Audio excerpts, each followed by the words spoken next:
الله من الشيطان الرجيم. أعوذ بالله من الشيطان بسم الله الرحمن الرحيم. زه شریف زمان د بغزمان زوی د ملکان دا اقرار کوم چې د نن نه مخکې ما کوم څه نشي مشي چرس وغیره خرڅ کړو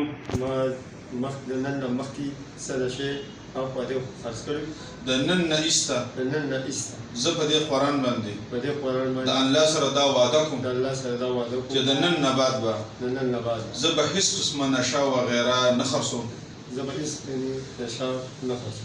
او زما توبه ده چې زه به د خپله صحیح حق حلاله مزدوري کوم او په خپلو بچو باندې به حرامه نوره نه خورم او په خپلو بچو به حلال رزق ګټم. دا زما د نن د دې مشرانو د مخې د الله تعالی سره وعده ده. ډېره مننه.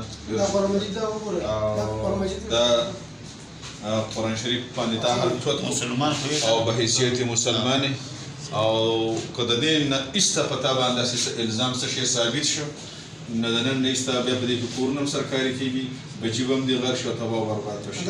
زه دا سوال کوم چې که ستا سره د رزق یا د پیسو یا د سامان څه کمېدی شي موږ ستا سره د خپلې تنخوا نه امداد هم کولی شو. ستا د کور د خرچې په باره کې زه ستاسو تابعدار یم. د چیوړو ډوډۍ مطلب دا چې ام تعاون زه ستا سره کولی شم خو چې په بچو باندې حرامه ونه خورې په خپلو بچو رحم وکړه او چې پردي سر کور وران کې خپل